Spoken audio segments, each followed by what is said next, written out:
नमस्कार, जय हिंद, जोहार। मैं विनय पांडे और आप देख रहे हैं मुनादी चौपाल। जादू, व्हाट इज मीन्स ऑफ जादू। कई बार लगता है ये जादू क्या है। शब्दों का जादू, आवाज़ का जादू, किसी के आँखों का जादू, बहुत सारी इस तरह की चीज़ें आपने सुनी होगी। मुझे लगता है कि जादू वो चीज़ है जिस पर आप सरलता से भरोसा न कर सकें। वो हर चीज़ जादू है जिस पे आपको तुरंत विश्वास न हो पाए। हमारे साथ मौजूद हैं जादूगर हीरालाल जी और जादूगर फेडरेशन के एमपी के अध्यक्ष हैं नवीन राय जी। और ये लोग यहाँ शो करने आए हैं। कल से इनका शो शुरू होने वाला है रायगढ़ में, और इनसे जानने की कोशिश करते हैं जादू के बारे में, इनके प्रोग्राम के बारे में क्या है। तो सबसे पहले नवीन राय जी हैं, इनसे मैं ज़्यादा बात करूंगा क्योंकि वो उड़िया भाषी हैं वो, तो बहुत ज़्यादा मैसेज कन्वे नहीं कर पाएंगे। तो मैं इन्हीं से बात करता हूँ, शायद इनकी बात भी वो रखेंगे। तो सर, आपका स्वागत है। जी नमस्कार, मैं हूं नवीन राय और हाँ, हमारे शो में एक बड़ा मैजिक शो आपके शहर रायगढ़ में लेके आए हैं। Magician R K. Hiralal ji. R K. Hiralal ji का शो आपके शहर रायगढ़ में गोपी टाकीज में हो रहा है और रोजाना 2 शो हैं। पहला शो दिन में 3 बजे और दूसरा शो शाम को 6 बजे। सर, ये जादू क्या होता है? जादू, कोई कहता है ट्रिक है, कोई कहता है कला है, कोई कहता है कहीं से शक्ति मिली हुई है। क्या है जादू आपके हिसाब से? जादू एक अलग ही सब्जेक्ट है जहाँ पर लोगों की सोच खत्म हो जाती है, वहाँ से जादू का शब्द शुरू हो जाता है। जादू मतलब लोग हमारे पास 500 लोग हमारा शो देख रहे हैं और 500 लोगों की सबकी 2-2 आंखें होती हैं, तो 1000 आंखों के सामने अपनी कला को बेखूबी अच्छे तरीके से दिखा देना, उसे जादू कहते हैं। क्या नजरों का धोखा भी जादू है, या जादू में नजरों का धोखा होता है? एक्चुअली नज़रों का धोखा नहीं होता है, लेकिन जादू है, क्योंकि एक कलाकार अपना सारा जीवन जादू दिखाने पे समर्पित कर देता है, इसलिए वो अपने जादू को बेटर से बेटर बनाता है। आज के दौर में मेंटलिज्म बहुत ज़्यादा हावी हो रहा है। लोग मेंटलिस्ट को बुलाते हैं जादूगर की जगह, और वो जादू करते हैं, मनोरंजन करते हैं लोगों का, और बहुत सारी चीज़ें पढ़ते हैं। तो जादू और मेंटलिज्म दोनों क्या है? Magic, mentalism. मेंटलिज्म अपने जगह ठीक है। मेंटलिज्म जो होता है दो लोगों के दिमाग को पढ़ता है, जिसको आप साइंस कह सकते हैं, ब्लैक मैजिक कह सकते हैं। तो मेंटलिज्म मतलब आपके दिमाग की बात को पढ़ना, लोगों की मन बात जान लेना, लेकिन मनोरंजन करना है लोगों को, चेहरे में मुस्कान लाना है, हंसी लाना है। तो मेंटलिज्म के साथ साथ हमें मैजिक जो पारंपरिक शो है वो हमें जनता को दिखाना पड़ता है। सबसे बड़ा चैलेंज है आज की डेट में, लोगों के हाथ में हैंडसेट है, एंड्रॉइड फोन, और आज के जो बच्चे हैं एंड्रॉइड फोन में बहुत ज़्यादा एंगेज हो रहे हैं। तो हम चाहते हैं कि हमारे शो में आए, 2 घंटा के लिए मोबाइल से दूर हों। फैमिलीज भी, फैमिली में 4 लोग हैं, अपने अपने घर में सभी लोग मोबाइल में एंगेज हो जाते हैं।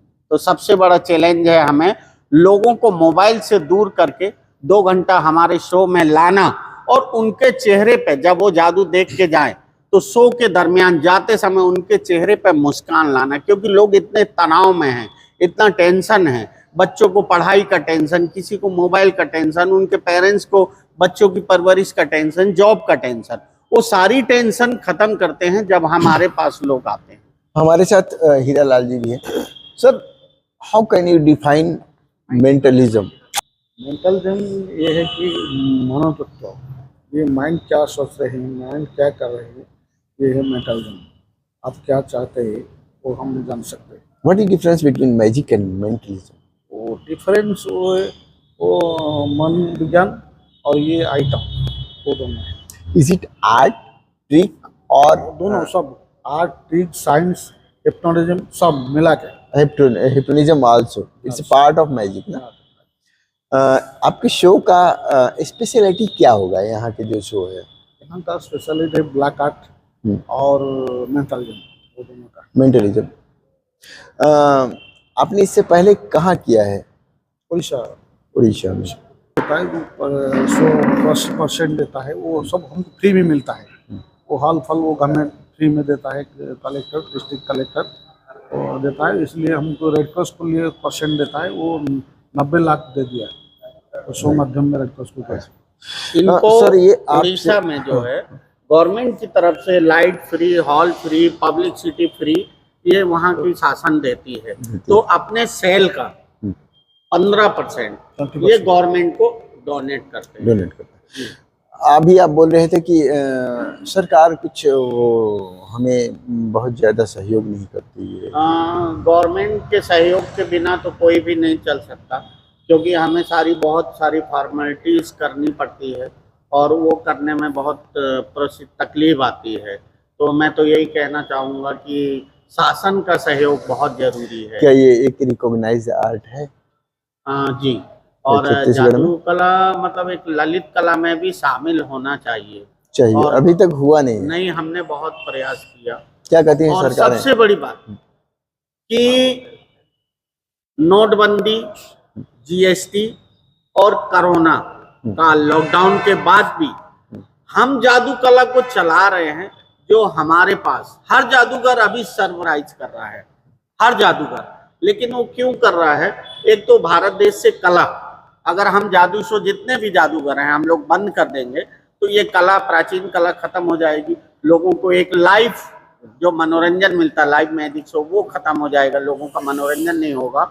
और हमारे साथ हर टीम में जो है 30 से 40 लोग हैं, उनके परिवार की रोजी रोटी चलती है।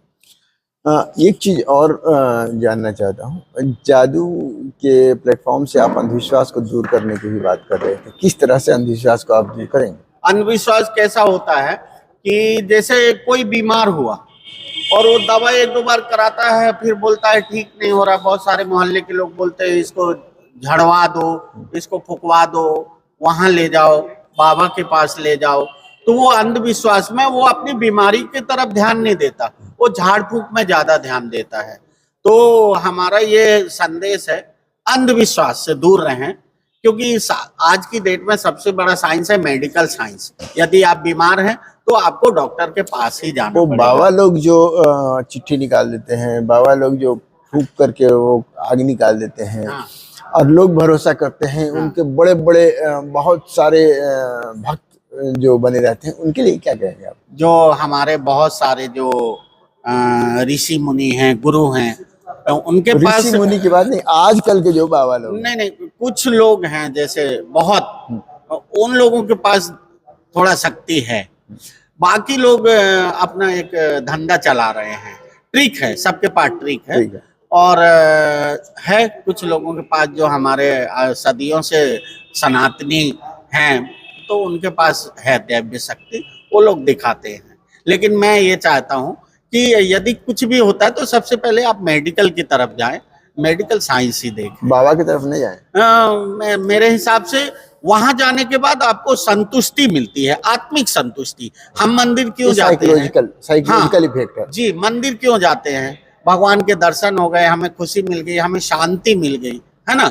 लेकिन सारी चीजें जो आत्मिक शांति के लिए होता है, जैसे कि भगवान को आपने देखा नहीं पर मानते हैं भगवान हैं, उसी तरह हर एक चीज दुनिया में है।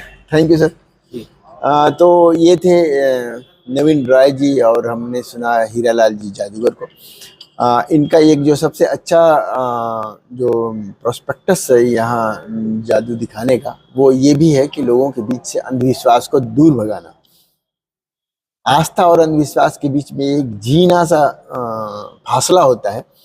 अब उस फासला को कैसे डिफाइन करेंगे वो जाने, लेकिन ये है कि वो चाहते हैं कि लोगों के बीच से अंधविश्वास दूर हो, लोग तनाव मुक्त हो। हाँ। और लोग ये मोबाइल में ज्यादा एंगेज है, लोग सबसे ज्यादा घर के लोग। तो ये इस तरह से एक सोशल अवेयरनेस का भी काम यहाँ करना चाहते हैं। तो देखते रहिए मुनादी चौपाल, पढ़ते रहिए मुनादी.com, the voice of voiceless. Thank you.